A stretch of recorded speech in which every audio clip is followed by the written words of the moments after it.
It's not right. Okay. It's good that you were here to catch that. Okay, so now So we we're had live. people- Hopefully everybody will be joining us again. Well, let's Okay. give it just a sec and then, yeah. Make sure you have internet on that. Well, that's her computer. Okay, So, yeah, I know, but just make sure you have internet. So as long as it's red, we should be good, I think. Technical difficulties. Yay. Okay. Sunspots. That's what somebody said. Really, for real? Yeah. Oh, I love it. Yeah, great minds think alike. Yes. It's a solar storm. Yeah, it's just a 10 minute and 23-second video on our live stream right now. Yeah, Okay. well, because I exited out of that, so it should be, Yeah. we're going to have to do a new one. Okay. So we'll let everybody, hi, if you're joining Hi. us, if you were just on and now thank you for rejoining us. We are just letting everybody get back on, and we will try to pick up where we left off. So, Do we know where we left off? have no idea. No idea. You were where we- talking about the courses, Okay. and then it started to freeze. So yeah, we put together a course. Several people have asked us how to start a mobile RV service business, and Tricia was talking a little bit about how to access that. So we put a course together to help folks out on how to start a business like this, and using our best practices. We don't know all the answers, but we've certainly been doing this long enough where we can offer some tips and tricks, things that have worked, things that haven't worked, things that we would caution you against, and things that we might strongly recommend you consider, that type of stuff. And I think a big part of that in the beginning is just getting your head right. Why are you doing this, and what do you expect to get out of it, kind of a thing, so that you know what you know when you've arrived. But yeah, so All right, so take it away. Thanks for joining us again, and we just had some technical difficulties. So if you had put your question in the chat, go ahead and retype it. I didn't have most of those saved, and so go ahead and put your questions in the chat. And let's see, I'll go ahead later on, I'll talk a little bit more about our course, but why don't we move on to our next question. I'll do my best. So Kyle says, I would like to backfeed propane from my quick connect to run the generator. I know I need to have an LP regulator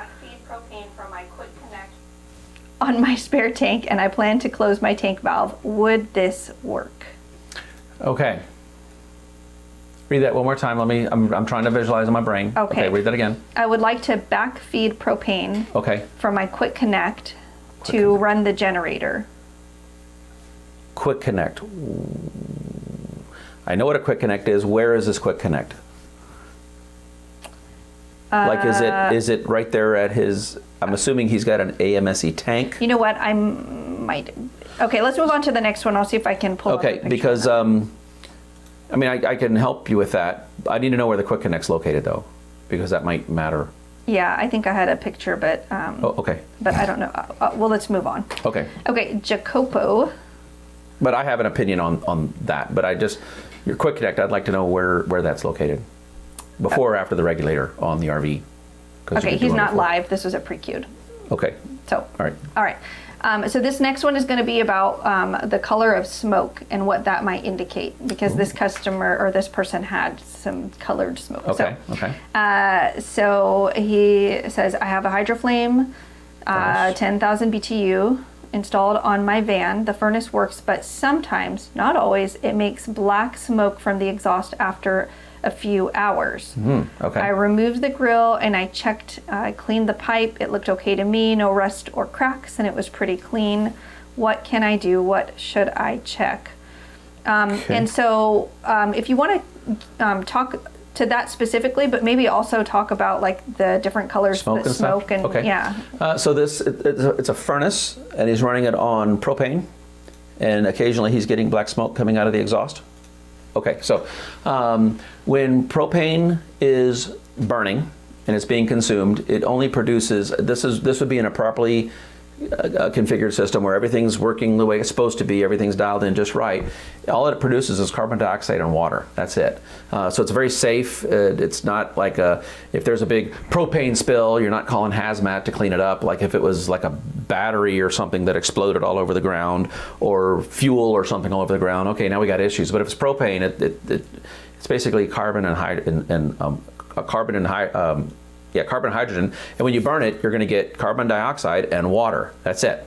Now, where would the smoke come from? Smoke would be basically an indication that it's not burning correctly. Now, what would cause the propane not to burn correctly? Well, it could either be too lean or too rich. What we see in furnaces, water heaters, not so much refrigerators as much, but yeah, I see it in refrigerators too, but overwhelmingly water heaters and furnaces. It could be, specifically furnaces might have a nest inside of your burn chamber, your heat exchanger part, where we see that because the burn might be clean, but there's a nest of some type in there. Now, when we were down south, there was a lot of mud daubers down there, and these guys get way up in there. And so it could be burning that out. Wasps' nests and things like that. So we want to make sure that there's no nest inside, because that could be what's causing the smoke. You would want to make sure that your propane, now when I said that the byproduct of burning propane is water and carbon dioxide, that's if everything is working perfectly, if everything is dialed in correctly. So apparently something's not dialed in correctly. So what I would do if I was there, I would start with a propane pressure test. And I would make sure that my propane is at 6 ounces of pressure, which is 11 inches of water column. So you would need a manometer for that. Check your state to make sure if you can do it yourself or if you have to have a license to do it.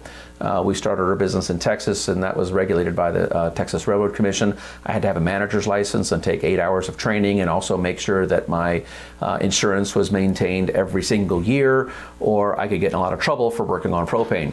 We come up here in Washington and we start our business up here, and I start to get some propane questions or some propane calls, and I was asking, and up here, yeah, here, brother-in-law, here, you could do it. So it's interesting how different states regulate this. So, but you would start with your propane.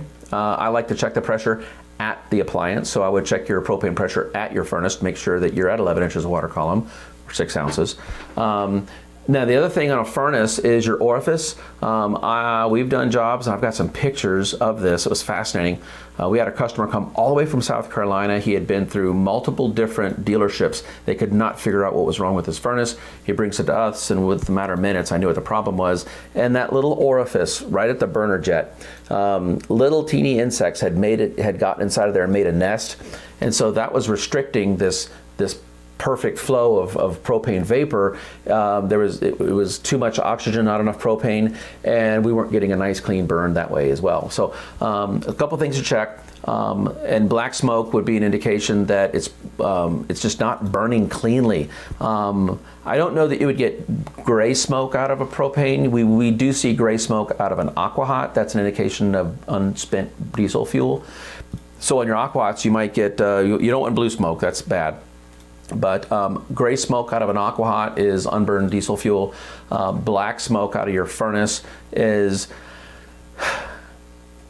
something with carbon in it, which would be like a nest of some type would be the first go-to that I have, because it's burning up. And now I think I heard you say it, sometimes it's doing it, sometimes it's not. So maybe it's a nest that's being burned up in there slowly. If your propane was off, then I would expect it to be consistent. Another thing to check would be your propane. If you're in a van, then I would assume you have an AMSE tank mounted underneath that somehow. Make sure that the tank is purged correctly. The only thing you should have in your propane tank or cylinder is propane. And so if these aren't purged if these are not purged correctly, you could have some oxygen or some water or something other than propane in your tank, and that would cause the burn to not be perfectly clean. So to fix that, you would purge your cylinders, purge your tanks, and that would also maybe cause some of these problems you're having. So look in your burn chamber. I think I heard you say you've already checked that, but I've seen insects. I've seen insect nests get way up inside of that heat exchanger. Even though it looks good from the surface where you can get your flashlight, they've gone farther inside. Check your burner orifice to make sure that that's nice and clean. Check your propane pressure at the appliance, and make sure that your propane cylinder is nice and clean. The go-to there is I get a known good cylinder that I know is good, and I will connect the appliance to my known good cylinder. And if it works perfectly that way, then I highly suspect that the AMSE tank or the propane cylinder that your barbecue grill or whatever that propane cylinder is contaminated with something other than propane in it. We see this often with brand new tanks that were not purged correctly, and when they get shipped out of the factory, if they're not pre-purged, they might have dry air, compressed dry air in the cylinders, and it'll have a sticker on the little service valve and to be purged. To purge your cylinder, when you take these would be cylinders, you would take it to your filling station. Now the person that's doing the filling, they should be licensed and certified to do filling, and purging of a cylinder is one of the tests that they have to be proficient in. But when you purge a cylinder, what they should do is you have your big giant white tanks that they draw it from, Feral Gas or AM Gas or whatever these places. The bottom of the tank is liquid, the top of the tank is vapor on these things. And so they're going to be filling on any given day, they're going to be filling your cylinders with liquid propane. But to purge a tank, you need to take it off the top of their big giant huge cylinder and fill your barbecue grill cylinder with LP vapor off the top of the big tank. And you do that 3, 4, 5 times. You fill it with vapor, exhaust it, fill it with vapor, exhaust it, fill it with vapor, exhaust it. And every time you're doing that, you're getting more and more of the contaminant out of the tank, and then you would fill it then with a liquid propane. So on our website, myreviewworks.com, under the resources tab, search there for LP, I don't know if it's LP or LPG, but we do have some information on there on purging tanks and other information on there on LP. But black smoke, check a nest, check your propane pressure. You want 6 ounces or 11 inches of water column at the furnace. Compare it to a known good propane source. Do a good cleaning on everything, including the burner nozzle, and see if that doesn't fix it. But somewhere your propane is not being burned cleanly. And so you're not getting this water and carbon dioxide coming out of it, you're getting something else. So there's that. All right, we'll go back to the propane question. I'll ask the question to you, and then I'll show you the picture he provided. Oh, I got a picture, okay, cool. Which it may or may not help you, but. So this is Kyle, he says, I would like to backfeed propane from my quick connect to run the generator. I know I need to have an LP regulator on my spare tank, and I plan to close my tank valve. Would this work? See pick. I just don't have the hose pick hooked up. So here's the picture. And you can maybe share it. You can maybe put it. Okay. Or here. Oh well, yeah. Okay. So is there a glare? Here's what the question involves. Can you guys see that? Yeah. It's good. So it looks like he's got a 20-pound cylinder with a regulator, and it looks like he's got a outside quick connect. Okay, so that's where the quick connect is. All right, so would that work? Okay, couple questions on that.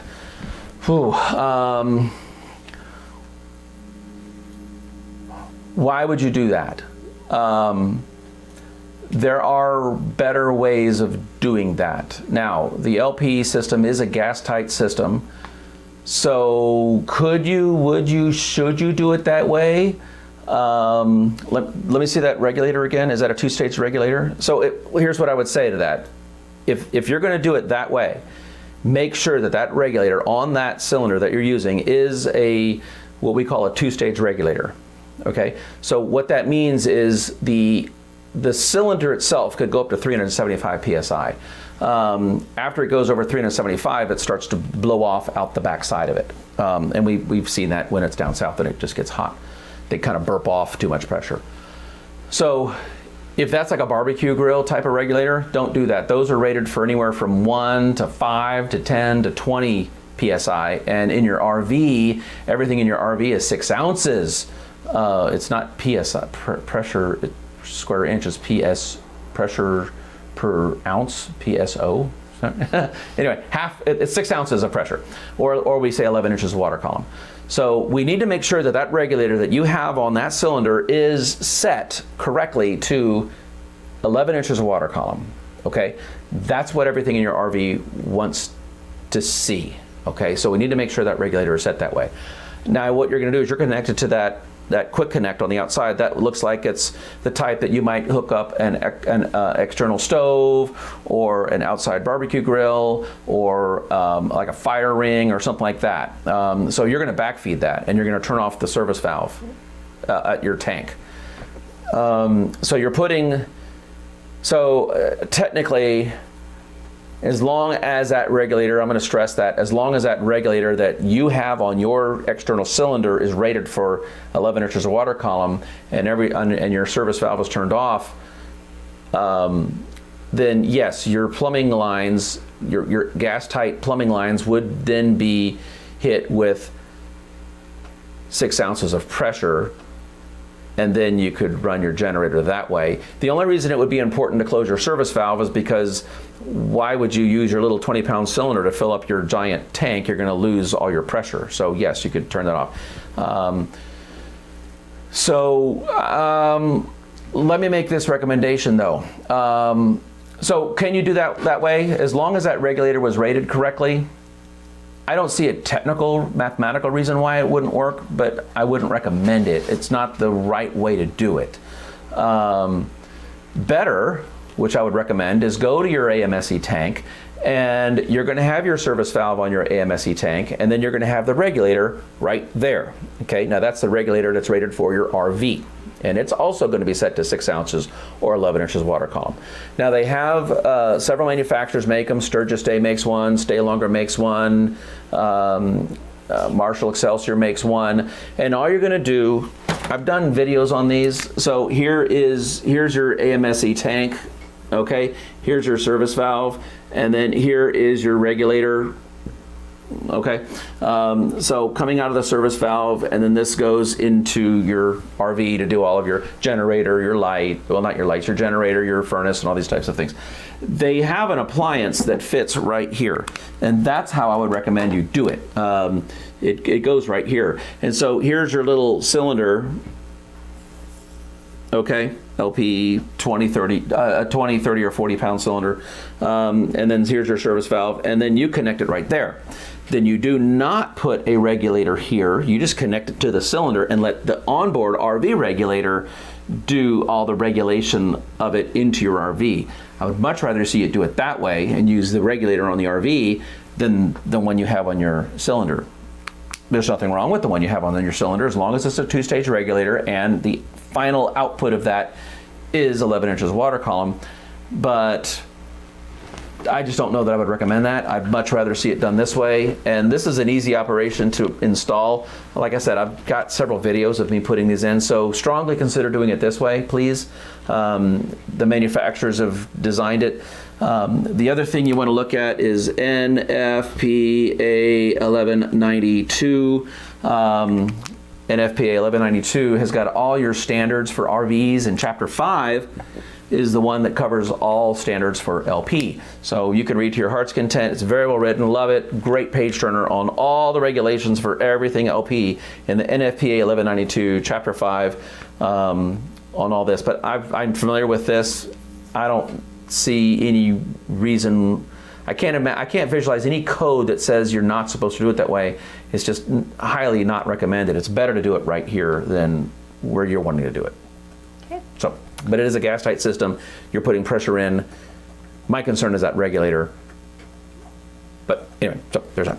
Okay, so OH Frost says, can I use a regular battery disconnect for a motorhome?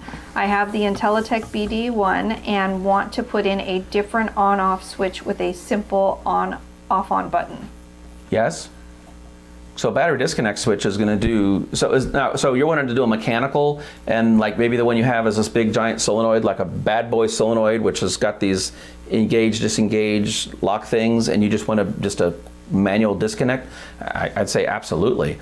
As long as the rating, the amp rating of that switch is within the specification of what it is you're doing.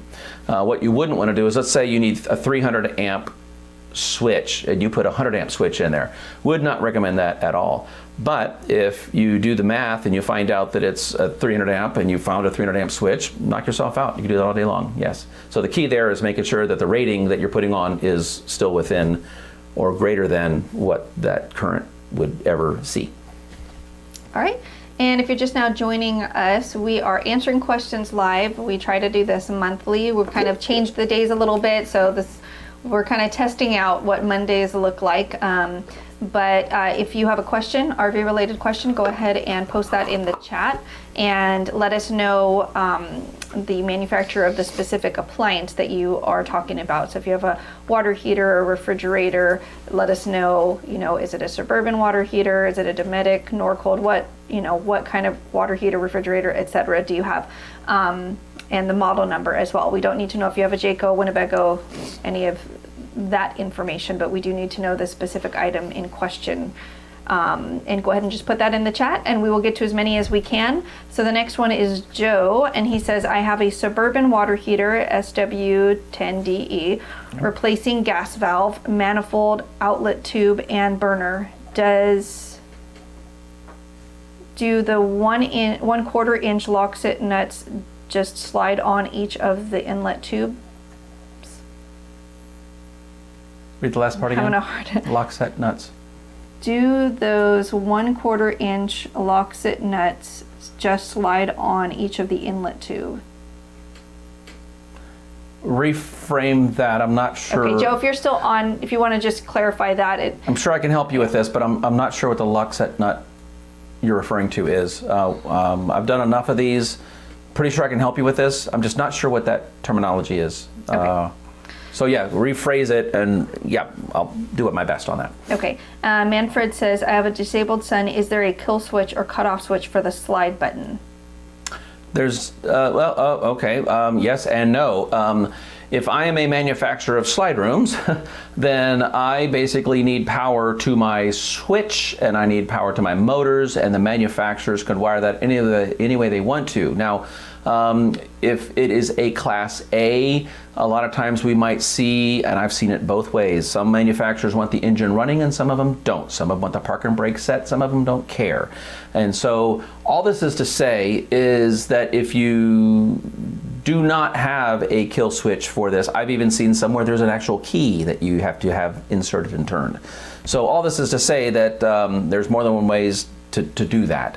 But the manufacturer of the slide room, they just say, hey, I need power. So if you do not have a kill switch and you want a kill switch, that's not that big of a deal. You can put one in yourself with a key.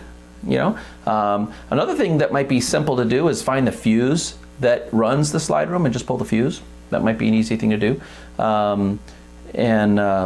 So the low-hanging fruit way to do that is just pull the fuse.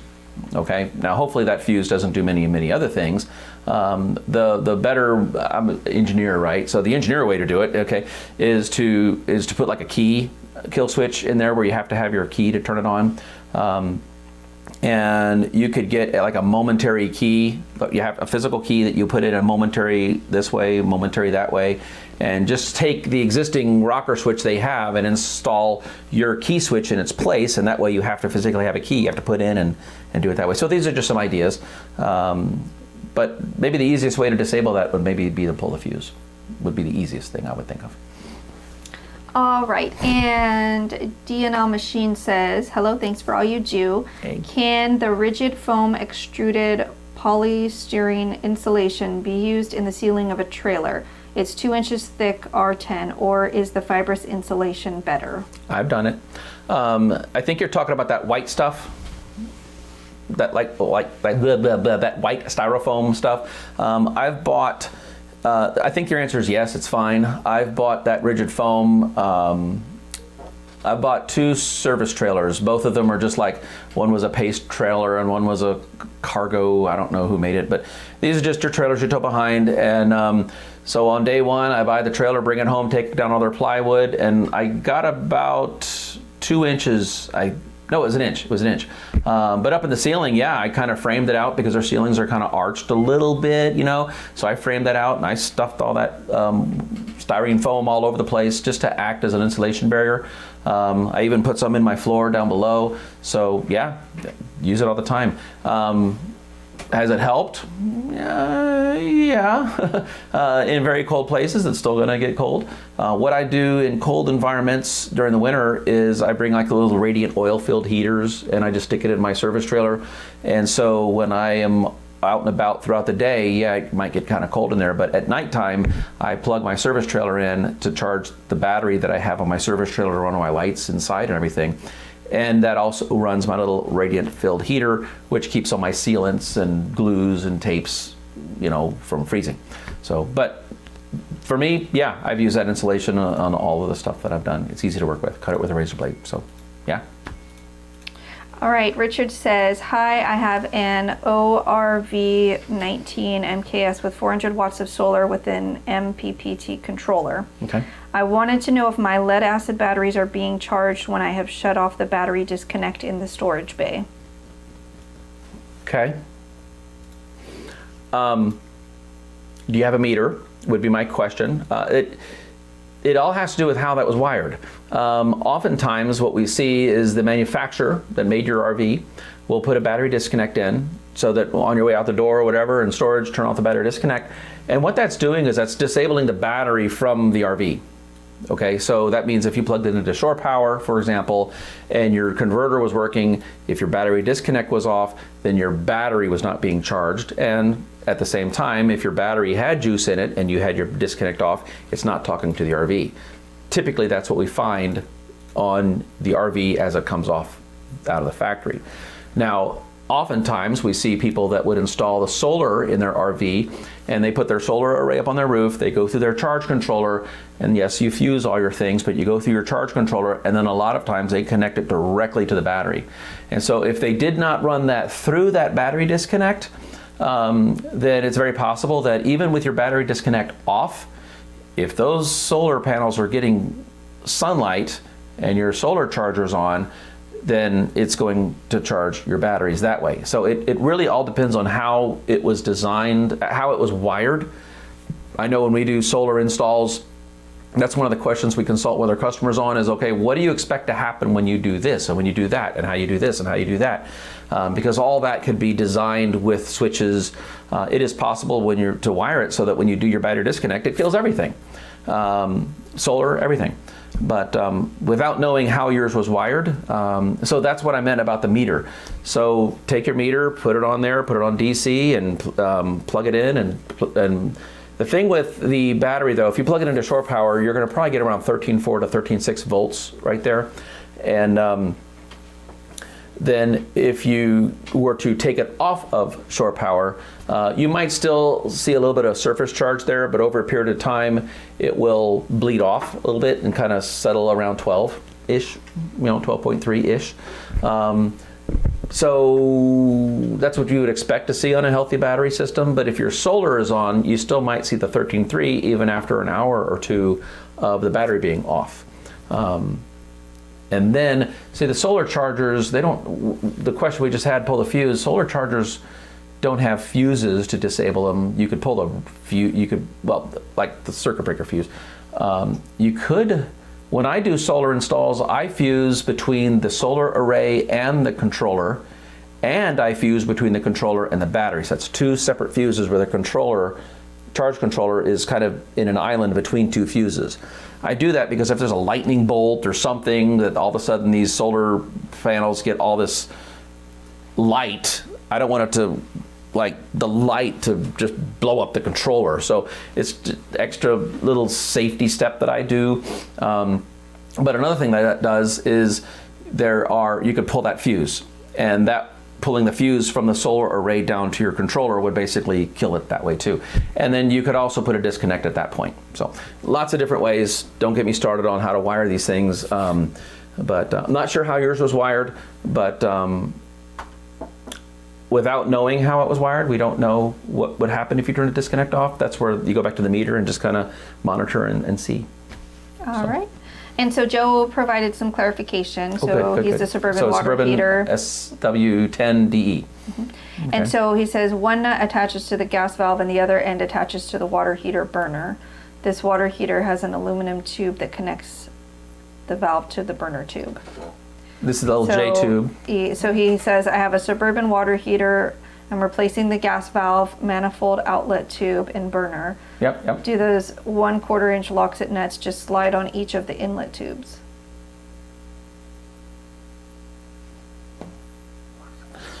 I'm going to draw a picture and try to see if I can capture what you're saying. So this is going to be the gas valve, okay? And I'm doing this from memory. you're going to have like little solenoid things up here. Okay, here's where the gas is going to come in. And then they have this little brass thing. I'm doing this strictly from memory, and I got the Atwoods and the Dometics and the Suburbans. You said Suburban, I get them all mixed up. But you got this little brass thing that comes out here, and it's got this little clip, a little black clip that slides on and holds the J, I call it the J tube, okay? And it's got this little thing on it, a little thing that sticks out right there. And then on the Suburbans, I think you have this little collar that slides. It's got the vents on it. Is that kind of what we're dealing with? So if you're replacing all of this, if I'm getting my Suburban and my Dometic and my Norcold straight, there's this little black clip right here that you pull that out, and then you take the nut off, and that can come away. You might need, let's see, there's a screw here and a screw here, and this is on this little metal back plate thing. Those are really short screws because you don't want to go into the tank. And I think your solenoids are on this side. Anyway, so now that what is the question again? I want to make sure, so the... He was talking about the Loxit nuts. Do they just slide on each of the inlet tube? Are you talking about the flare fitting for the copper connector, I'm wondering? I'm not sure what the Loxit nut is. Because if it's a copper tube, you flare your copper out, and then it's got this little nut thing that slides over. He says there's a smaller tube that connects the value to J tube. Okay, so is this your gas burner, is this one that you light yourself, or is it direct spark ignition? Okay, and he says yes, flare fitting. Okay, do you want to move on to the next question? Well, okay, because if I'm assuming this is DSI, and that's where your two solenoids come in, but if this is a direct kind... spark, he says. It does direct spark ignition? Okay, then it's not the kind that you manually have to light, and it's got this little capillary tube that works its way here, and another little tube that works its way up there, so you don't have that kind, because those have these little fittings here. I do plan on doing a video on the manual gas thing, and what these tubes do, and how to test them with your meter. It's just a matter of time. But so if these Loxit on this thing, this sometimes comes out at a 90, sometimes at a 45, sometimes at a straight. So yeah, I want to help, but I'm not quite sure what. Okay. Yeah. All right. So next question is from Hector. Do something. And he says, Darren, thank you for your service and RV advice on Suburban water heater. Is it possible to rethread due to stripped or worn threads? If so, what size for retap heating element and anode rod? Yes, absolutely. I carry, so when I do a service on a water heater, it's going to be a 3/4 inch tap, okay? And so I get them from Grainger or Amazon or whatever. I carry a 3/4 inch tap, and I carry a 1/2 inch tap. These are these big taps, okay? So if I'm ever doing a back flush or any kind of service on any water heater, I'm always going to clean those threads and retap those. I'm not going to retap the threads. I want to be clear. I'm not going to retap the threads, but I will take my 3/4 inch tap and I'm going to clean those threads out really good. So when I put my Teflon paste on, whether the heating element or the anode rod or the plug, I know my threads are clean, because if I back flushed it, all that sediment's getting settled the inside of all those threads. So just a good 3/4 inch. Now it doesn't have to be the really hardcore, rigid. I like rigid, but it doesn't. I think mine are rigid. But you're not cutting threads. You're just cleaning the threads that are already there. Okay, so they don't have to be the really hardcore $80 rigid tap. Is my point. But yeah, so 3/4 inch is what you need. Even your pop-off valve up at the top, they have a 1/2 inch and they have a 3/4, so that's why it's good to have both of those, and just kind of get them in there, and I get a little socket and just kind of wiggle and clean them up really good. Take them out, hose it off, and then that's what I do every time I work on those, is I keep those threads clean. All right, and then yeah, Joe, I wish we could like help people out by sending pictures, and in the past Darren has told people to do that, but unfortunately we're just not able to get to answer everybody that emails us, so that's kind of why we do this YouTube live stream. So sorry, but no, that's not an option. Okay, so I want to tell any of you that are interested about our new course that we're launching. So this is going to kind of kick off my RV Works Academy, which is kind of still, we're developing other things with that. But we are releasing our very first course, General Business Principles and Setup. So if you were with us last year, you know that we started How to Start a Mobile RV Repair Business, that series we put over on Patreon. It was 50 episodes, and we used Patreon to kind of test out content and see what might be of value in a more like academic setting. And so we got good feedback on that, and so we have taken that content and developed into courses, and we'll go ahead and show you. Do you want to share that screen? Yeah. So what you see here is our General Business Principles and Business Setup course. This is specifically for a mobile RV repair business.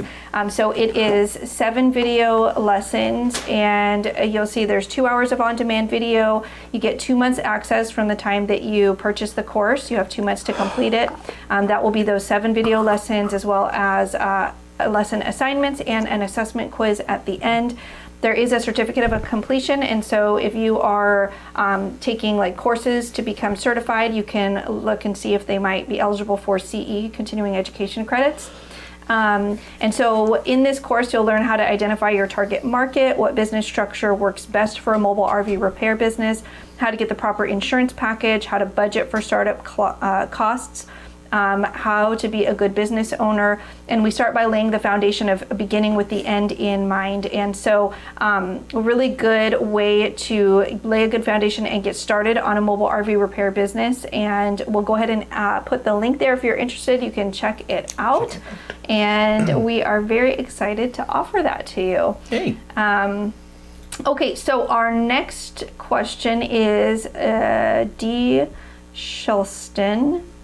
He says, this is kind of a funny one. Okay. Black tank. It's sort of kind of more like of a comment than a question, but you can give your thoughts. Okay. Black tank additives. I'm somewhat surprised at all the money people throw in their black tank. If the toilet works as it should and it's blocking odors from coming up with the water in the bowl, why would anyone put stuff to have it smell like roses? Mine doesn't smell. But no, okay. So I have thoughts on that, what to put down there. When I used to do PDIs, I started doing this business working at a dealership in Texas. And so you'd have the big Texas guy, 10 feet tall, and his little petite wife, And I would do the walkthrough with the new owners of the RV, and we would get her. Now, I was a full-time RVer, okay? So I'm giving you, imagine, I didn't go home to a house. I went home to an RV, and I've been living in an RV for a number of years at this point. So I had things to offer to make the tank flushing process a little bit easier. So what I would do is I would look to the big guy, and he could crush me if he wanted to, and he'd be like, you ever have a big hard day and you just want to come home and grab your magazine and go float in the bathtub, and you got your candles around the side, and you got Yanni blasted, and you're just reading Guns and Ammo magazine, just soaking in that, and you got your Calgon Take Me Away stuff, milk bath. I like the honey vanilla one, and you're just soaking in that bath, letting all that heat absorb into those muscles and all kind of stuff, and then you drain it, and then you get out, dry off, and walk through the house, patting water behind you. And then I look at this little petite, gal, and I'm like, and then you go to take a shower, and you're slipping all over the bathtub. You're just slipping all over. Well, what? That was water softener that did that. And so the point I was trying to make, and the guy was like, whoa, what are you talking about? It was a fun thing. But So what we want in our tanks is water softener. That was my point in trying to take a bath, because Ann would do a Calgon milk bath, and then I'd go take a shower and it's very slippery. We want our tanks slippery, so we want to put a water softener in our tanks, and that's going to make them super slippery where nothing's going to stick to them. So it doesn't have to be the Calgon. It could just be any water softener. It'd be a great thing that is a best practice for us that we've always put down our toilets, and I don't care what it smells like, but we just want the tanks to be slippery. The other thing we're going to put in our tanks, not all the time, but occasionally, would be like a detergent, like a laundry detergent. And what the laundry detergent's going to do is, if I spill spaghetti on my shirt, then we're going to soak that in cold water in the sink and let that detergent get the stain off. And so another best practice that we've done in our tanks is laundry detergent. And just cheap laundry detergent, throw it down there, and just let that Better Living Through Chemistry kind of keep your tanks, you know, so you got the water softener in there, you got your detergent in there, and then there's these little packets of pillow things that make it smell good, but what I'm really interested in is the ones that have the enzymes in them, the digesters. They're going to take all the solids and eat them up and digest them and turn it into like a slurry. And so if you get the kinds that just smell good, then they don't have the digestive enzymes in them where they're going to make a colony of a slurriness, and they're just loving it in that tank. Our best practice now, there's that whole thing with ice. There's this funny video where a guy, this video has been out for a long time. Taking ice and putting it in your tank and driving around has been proven not to work. It does not work. And so there's a funny video, it's been out for, gosh, 10 years or so, maybe even longer than that, where he made a clear tank and he put it in the bed of his truck and he made this fake stuff and stuck it in there, and he's driving all over, and here's this solid, and the ice just comes up and just does this. It doesn't work. And so go find that video. But anyway, so those are some things that we've done that are best practices. So I could care less about the smell more so than the water softener kept the sides of the tank nice and slippery. The detergent helped to kind of break down some of the stains and keep things clean. I have heard, even though I don't really use my sensors at all, and yes, I get called in to fix them all the time, but even in our RV, when you're in an RV, you just kind of know what a full tank sounds like. So I don't even pay attention to my sensors. I just know when it starts to gurgle and it doesn't have that same kind of sound when you flush, the tank's full, okay? But what I've heard is automatic dishwashing detergent will help clean the sensors. I don't know if I really buy that, because the sensors are about the size of a pencil eraser. I mean, they're little teeny tiny little buds that stick out into the tank. Now they do have Horst Miracle Probes has the sensor that has the Teflon coating, and they do a little bit better job. I put those on my tank, and even that's not 100%. I did do a video on the tank sensors. Go look through, I don't know what playlist it's on, but I did do a video. It turned out that the problem wasn't the sensors, it was the actual monitor panel itself, which was faulted out. That's the one I have all my meters out. So I don't care what they smell like, it's more about getting it to dump quickly and not have anything sticking in them. So the water softener has been a big hit for us. I think we get that from like the dollar store, water softener, and laundry detergent sometimes, especially if there's a smell that we can't get rid of. The laundry detergent seems to help. Not the kind that makes a lot of soapy bubbles. We don't want that in there. And then the little packets with the enzyme in it to help eat the solids. So that's been our best practice. Do you have any other thoughts, Ann? Just so you know, I don't use the water softener. Oh, you don't anymore? I just use the enzyme. Okay, the enzyme. Okay, so she stopped using the water softener one. Okay, I thought it was smelling different now, but yeah. So it's not so much about a smell; it is about the mechanics of getting all the stuff out of it. But you do have to use something. You can't not use something. If you don't use something, it's gonna smell. It causes problems. Yeah. And also the other best practice is do not dump your tanks until they're full. So even if you're going to use your RV for just a weekend and you just went potty a few times, well, it's time to dump it. You need to fill the tank up to have that water pressure push all that out. If you went potty a few times and there's just a little bit in there, your solids aren't going to go with it. You want to fill your tank up and then dump it all at once, and that'll pretty much get everything out. So I'm sure I've got other thoughts on that. Like I said, we've been living in an RV for 17 years, so we've been dumping a lot of tanks. And so these are just our best practices from dumping tanks for 17 years. It's part of the process.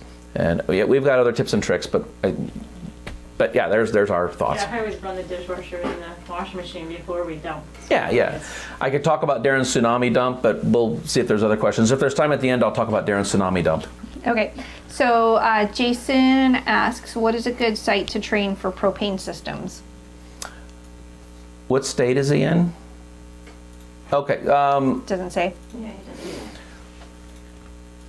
So If I mean, I had my like the course requirements done. for propane will vary depending on what state you're in.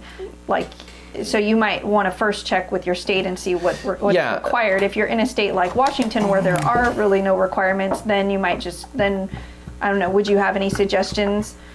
Besides, Darren keeps promising his LP course, Coming soon.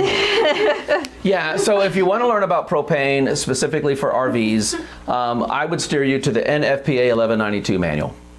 Okay, that's where I would steer you, because no matter what school is out there teaching you this, they better be referencing NFPA 1192. So NFPA 1192 is the standard. So if you live in a county, if you live in a city, if you live in if earthquake zone, tornado zone, hurricane zone, all your building codes are based off of that area. Well, RVs need to be built to a standard as well. And even though it may be built in Elkhart, Indiana, well, now it's up here in Washington, it's down there. And so what standard do we build all these RVs to? Well, it's all NFPA. So NFPA 1192 is your standard. Chapter 5 is the one that deals with propane. Okay, there's one on electric, there's one on plumbing, there's one on all these other things. So NFPA 1192, now you can Google this or Bing it or whatever your website of choice, DuckDuckGo, and find NFPA 1192. You could buy it or you could view it online. Okay, you can't download it without buying it, but hey, viewing it online works for me. So you just go to NFPA 1192. I think you might need to sign up. I remember having to sign up, but I've been in this so much lately. Well, just all the time. So that would be my go-to. Now, I have been promising for years, it's just a scheduling time and everything, but I have the last time I counted, 58-page outline on an LP course that I have a very strong desire to put together. And yes, a lot of it covers NFPA 1192, but I go even more into what they cover. So the course that I'm putting together, all 58 pages of outlines, and I keep coming up with more things to add to it. We're going to get into the chemistry of propane. We're going to get into the biological aspect of it. We're going to understand how it's made. I do have a desire to interview different people, everything from the facility where it's actually being manufactured. It's cool, but I mean, you've got these giant, I don't know the terminology, that's why I need to go there. But where propane comes from, it's one of the octane. So octane is a cousin or a derivative of it.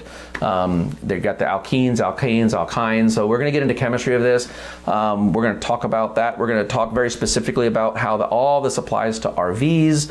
Why is it 6 ounces of pressure? We're going to dissect regulators. We're going to dissect the pigtails. We're going to dissect tanks. We're going to dissect all kinds of things to understand what's inside of them.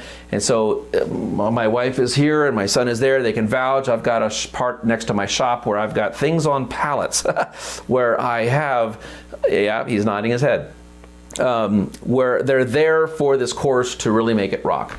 But so it's a strong desire to make this course, and a lot of people are asking about the course, and I really want to make it. It's just the time, I think, to really buckle down and get serious about it. And maybe it's something where we do over a period of time where I'll do this part, then I'll do this part, kind of like what we do with the course we did for RV Tech Academy. So check out our check out our General Business Principles course. And if that's something that might be helpful to you, go ahead and sign up, take that course. The more signups we get over there, the more money we have to take there and out of the field and do. And that's what it's all about, guys. The more we can build our academy courses and the more we can help move some of our T3 interface tools, the less Darren has to be in the field, and the more I become available to make courses like this. So that's and it's not actually bottom line economics. It's not even just field time. It's also just like it shows us that there's interest. Yeah. And, you know, and that a need. Yeah. Or else I'll just stay in the field forever and you guys get me once a month. So, but another course that I do want to put it as a strong desire in is electrical meters, electrical meters. There's so much information out there on reading a meter and electricity, AC, DC. But I've been dealing with that since I was 7 years old. My grandfather was an electrician and I kind of worked as his helper for a number of years. And then worked through college, getting courses in chemistry and physics and all this kind of stuff. And then I was an automation engineer for a number of years. So I really have a very unique perspective on electricity and meters. And so I have a strong desire in putting a course together on that as well. Again, it's just in the outline phase as I get ideas. But yeah, if we can get me out of the field, then I can do these all day long. So much information that I can just kind of present. And if we see that there's an interest. If there's an interest. If there's not, then I'm happy being an RV technician too. But. So, okay, Dawn says, I know there is butyl tape around the front door of my RV keeping water from entering the motorhome. Is it okay to add Proflex around the outside of the door frame? Yes. Yes, you may add Proflex to the outside of the door frame. Don't know that it's necessary though. If the butyl tape is doing the job of the butyl tape, then the Proflex is really not necessary. So here I am, I'm water, and I'm going to try to get into your RV, but I can't make it through the butyl tape at all. I just can't. I can't get through there. And so what's that Proflex going to do? Now what I see sometimes is they put butyl tape behind the door, and over on a hot summer day, it starts to ooze out a little bit, and I see it all the time. RV windows, RV doors, all these little ingress panels and stuff for your water heater and everything. Little butyl tapes oozing out, oozing out, oozing out. Then you take like a little plastic putty knife and just kind of clean that up and scrape it up. Am I going to have to send you to the principal's office? Just to clean that up. You could just peel it right off. It's easy. So, yay on peeling up, making it look good. So if you were to put Proflex on the outside of that seal, the butyl tape's still going to ooze out, you know, and so now it's oozing out and it's caught behind the Proflex and it just looks nasty. So what I've adopted, I did one just the other day. I worked on a slide room. Just the other day, what the manufacturer had done was it was a Swintech. We had to take one of the H columns off. It was 2 days ago, no, it would have been Thursday. It was last Thursday, yeah. And so I took an H column off. We had to work on a motor on one of those things. And all the manufacturer had done is just put some foam backing tape, and then they ran a bead of sealant along the side. That's all they had done.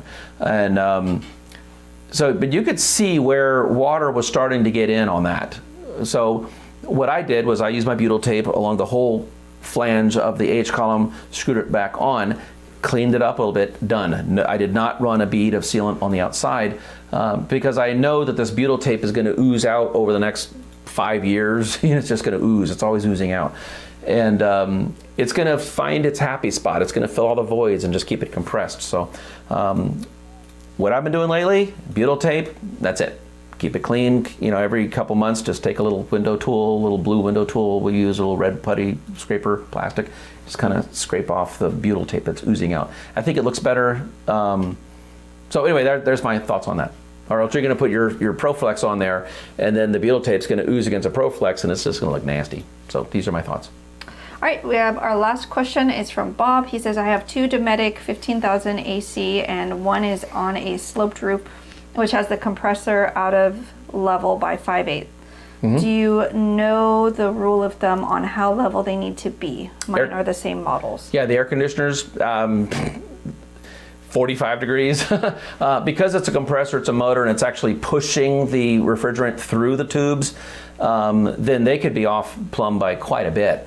I've seen them, you know, on RV. You'll see these RVs that, all right, so here you have these kind of RVs.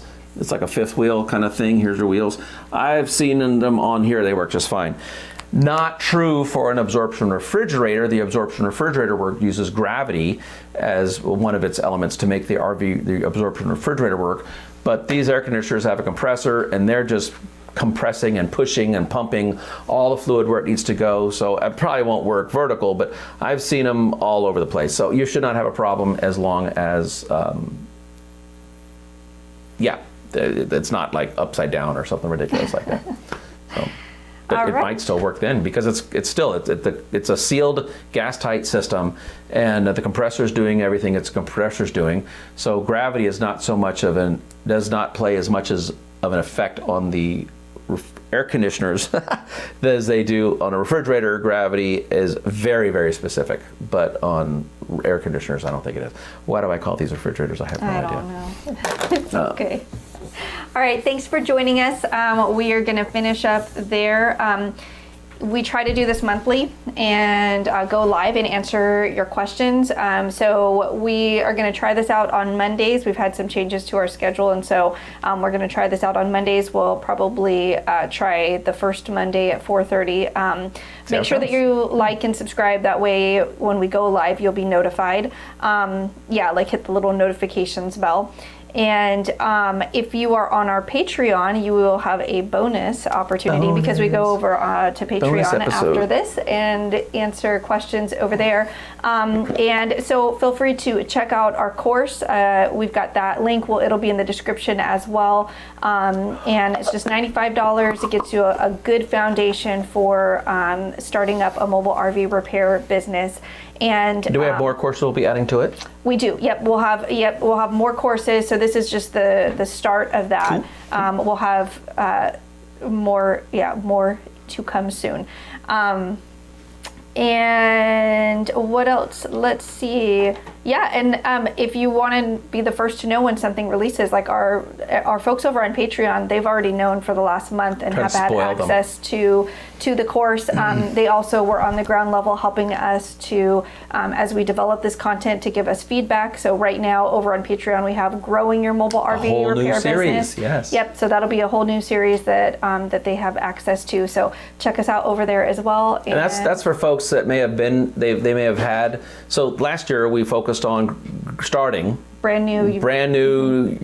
Anything. Yep. Mm-hmm. And so the series we're working on this year, Growing. Okay, so your business has been around for a while, and we're working through how do you make it better. And so we've got another 50 episodes or so that we're planned out for that. Yeah, we'll still be. So they kind of go hand in hand. So you can join us on Patreon and watch their Growing series.